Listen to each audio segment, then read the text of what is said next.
The deep dive में आज आपका स्वागत है। आज हम भारतीय सिनेमा के एक ऐसे चमकते सितारे की बात करने वाले हैं जिन्हें पहला सुपरस्टार कहा जाता है, राजेश खन्ना।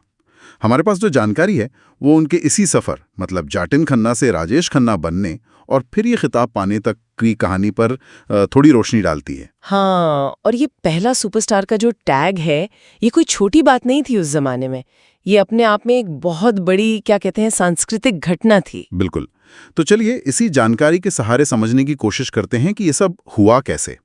कहते हैं 1969 से 72 के बीच मतलब सिर्फ 3-4 साल में उनकी लगातार 15 फिल्में हिट रहीं। 15? हाँ, ये एक ऐसा रिकॉर्ड है जो आज तक मतलब कोई तोड़ नहीं पाया है शायद। अविश्वसनीय लगता है सुनने में। अच्छा, तो शुरुआत से देखें तो उनका असली नाम जाटिन खन्ना था।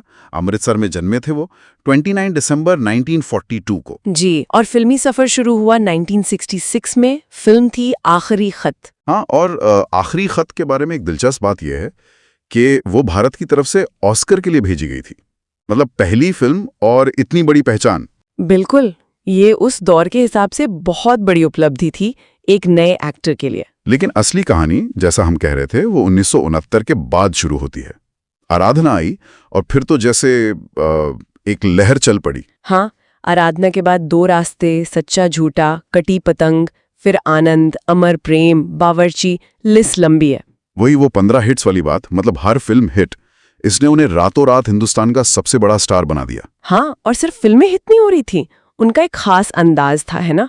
वो जिस तरह से गर्दन थोड़ी टेढ़ी करते थे या वो आंखों का इस्तेमाल, डायलॉग बोलने का तरीका। हाँ, वो पलके झपकाना, वो मुस्कान। बिल्कुल, वो एक रोमांटिक हीरो की इमेज बन गई थी उनकी और लोग उस पर फिदा थे। इसमें किशोर कुमार की आवाज का भी बहुत बड़ा हाथ था। और आर.डी. बर्मन का संगीत, वो तिकड़ी तो जैसे जादू था। सही कहा, राजेश खन्ना, किशोर कुमार, आर.डी. बर्मन, ये एक एयरफोक्स फॉर्मूला बन गया था, मतलब सफलता का फॉर्मूला। और लोकप्रियता का आलम क्या था? कहते हैं लड़कियां उन्हें खून से खत लिखती थीं। क्या ये सब बातें सच हैं? देखिए, ये बातें खूब कही सुनी जाती हैं और उस दौर की मैगजीन वगैरह देखें तो हाँ, जबरदस्त दीवानगी थी।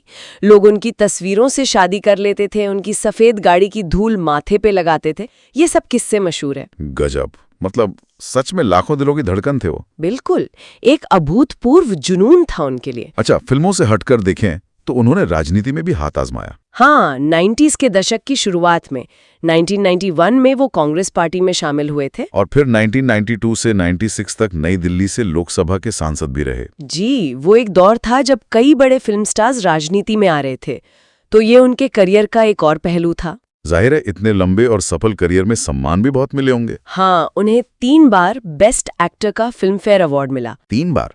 ये तो बड़ी बात है। जी हाँ, और बाद में फिल्म फेयर का लाइफ टाइम अचीवमेंट अवार्ड भी मिला।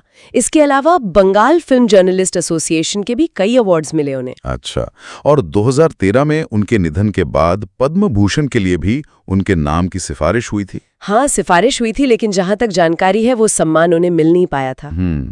तो कुल मिलाकर राजेश खन्ना का सफर देखें तो जासिन से सुपरस्टार बनने की कहानी है, एक अभूतपूर्व स्टारडम का दौर है, उनका वो खास अंदाज, एक छोटी सी राजनीतिक पारी और बहुत सारे सम्मान। बिल्कुल, और ये स्रोत भी यही बताता है कि पहले सुपरस्टार का खिताब सिर्फ उन 15 हिट फिल्मों की वजह से नहीं था।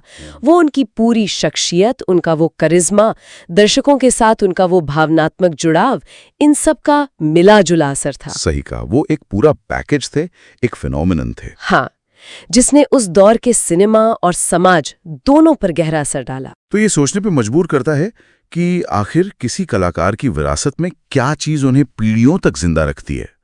क्या वो बॉक्स ऑफिस के नंबर होते हैं या अवार्ड्स की गिनती, या फिर वो अनकहा जादू, वो कनेक्शन जो उन्होंने करोड़ों दिलों से बनाया, जैसा राजेश खन्ना ने किया? शायद यही वो चीज है जो उन्हें आज भी यादगार बनाती है। बिल्कुल, एक दिलचस्प सवाल है सोचने के लिए।